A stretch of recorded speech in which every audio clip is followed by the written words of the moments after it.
warahmatullahi wabarakatuh. Di sini kami dari kelompok 2 akan mempresentasikan PPT kami tentang review jurnal yang berjudul Pengembangan Produk Rowe Lua menggunakan metode Quality Function Deployment atau QFD.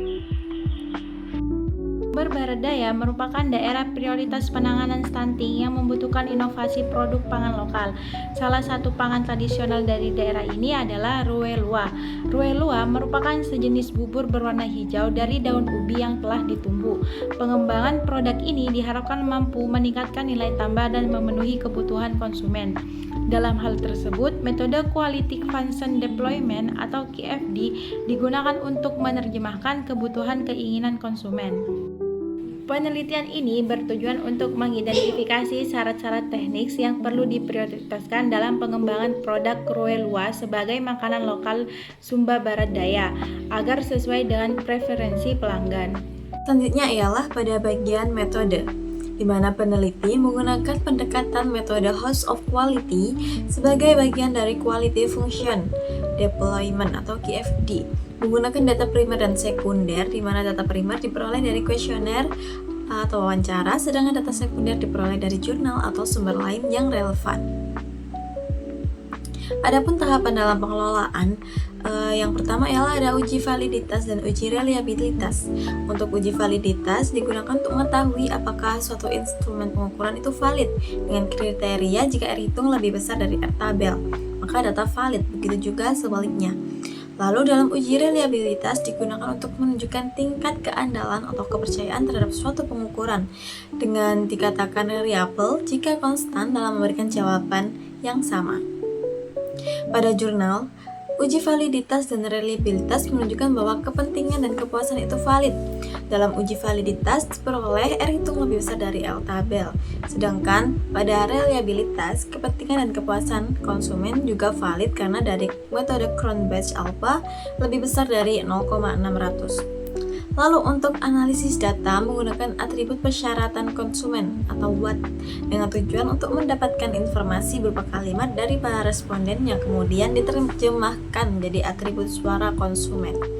Lalu yang kedua ada analisis tingkat prioritas kepentingan konsumen yang dinilai dengan skala Likert rentang 1 sampai 5, di mana 1 menunjukkan sangat tidak penting dan 5 menunjukkan sangat penting. Lalu yang ketiga ada analisis tingkat prioritas kepuasan konsumen menggunakan skala Likert 1 sampai 5. Lalu untuk mengidentifikasi rancangan parameter teknis atau HOW, ada penilaian tingkat daya tarik penjualan atau sell point, di mana penilaian menggunakan 1,0 di mana tidak berpengaruh dalam penjualan, lalu ada 1,2 cukup berpengaruh dan 1,5 sangat berpengaruh dalam penjualan. Baik, dilanjutkan dengan saya. Di sini saya akan mempresentasikan bagian pembahasan di nomor 1 dan juga nomor 2. Yang pertama itu ada karakteristik responden. Komposisi responden menunjukkan bahwa 68% perempuan, sedangkan 32% sisanya itu laki-laki.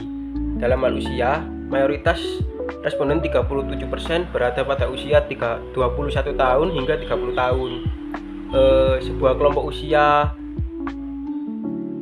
produktif yang juga merupakan target pasar potensial. Dari segi pendidikan 62% itu lulusan SMA hingga perguruan tinggi. Berdasarkan pekerjaan, responden terbanyak adalah karyawan swasta sebanyak 29%. Diikuti oleh ibu rumah tangga dan juga guru. Selanjutnya di nomor 2 itu ada identifikasi atribut konsumen. Nah, ada 2 kategori pada penelitian ini, yaitu primer dan juga sekunder. Mencakup elemen dasar dari produk makanan seperti rasa, aroma, kandungan gizi, dan tampilan. Sedangkan atribut sekunder itu mencakup rincian yang lebih spesifik seperti tingkat kekentalan, kemudahan penyajian, dan juga desain kemasan. Berdasarkan analisis data, atribut rasa enak menduduki peringkat tertinggi dalam hal kepentingan yang mencerminkan bahwa aspek sensori masih menjadi faktor utama dalam keputusan pembelian konsumen. Sebaliknya, kemasan menarik menempati posisi terbawah yang menunjukkan bahwa aspek visual meskipun penting, tidak menjadi pertimbangan utama dalam konteks produk lokal ini. Kemudian pada pembahasan yang nomor 3 yaitu mengenai alternatif desain produk. Mana pada hasil ini sebagian besar sebanyak 73 responden cenderung menyukai rasa original dibandingkan dengan varian rasa lain. Kemudian dari segi tekstur sebanyak 57 responden memilih tekstur sedang yang berarti tidak terlalu lembut maupun tidak terlalu kasar. Kemudian dari segi aroma yang seimbang antara beras dan daun kelor menjadi preferensi utama, di mana menunjukkan bahwa konsumen menyukai persamaan antara dua bahan utama komponen makanan. Kemudian warna bubur yang paling disukai adalah warna hijau alami sesuai dengan bahan dasarnya yaitu dari daun kelor.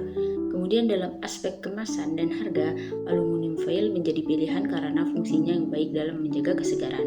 Dan untuk harga, yaitu berkisar antara 5.000 sampai 10.000 dianggap sebagai harga yang dalam batas wajar. Kemudian yang pembahasan yang kelima yaitu mengenai parameter teknis, di mana terdapat 13 parameter teknis yang menjadi dasar dalam pengembangan produk, di mana parameter ini mencakup seluruh tahap proses produksi mulai dari pemilihan bahan baku, formulasi proses, dan penghancuran dan pengadukan hingga pengemasan. Nah, dari seluruh parameter ini, formulasi dan komposisi bahan menjadi yang paling krusial dengan bobot karakteristik tertinggi yaitu sebesar 17,8%.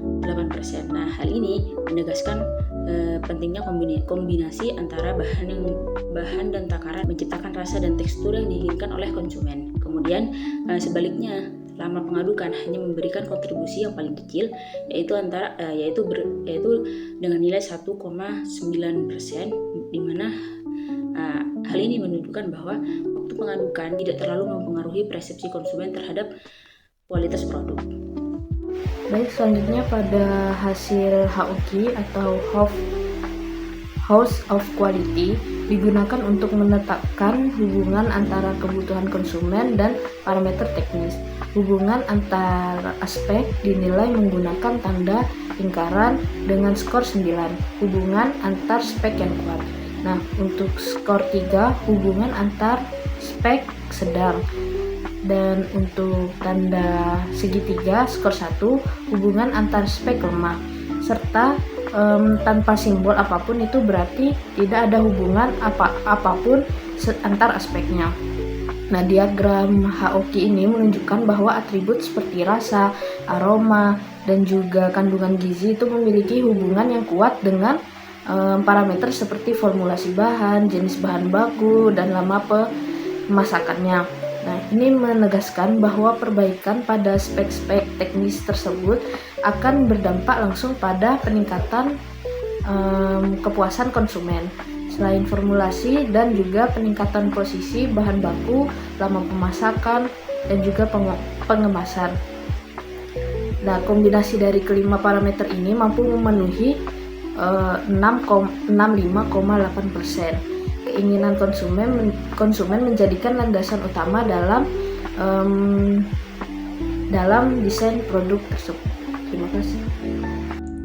Kesimpulan pada presentasi kali ini yaitu hasil penelitian menunjukkan bahwa konsumen menganggap 12 atribut penting termasuk rasa, aroma, gizi, kemudahan penyajian, dan harga dari 13 parameter teknis. Formulasi dan komposisi bahan menjadi yang paling berpengaruh yaitu sebesar 17,8%. Diikuti oleh jenis bahan baku, lama pemasakan, jenis kemasan, dan tingkat kekentalan kelimanya mencakup sebesar 65,8%. Harapan konsumen oleh karena itu pengembangan produk Roelua sebaliknya difokuskan pada 5 aspek teknik ini untuk meningkatkan kualitas, daya pasar, dan membantu mengatasi masalah gizi. Mungkin presentasi kali ini cukup, saya tutup. Terima kasih. Wassalamualaikum warahmatullahi wabarakatuh.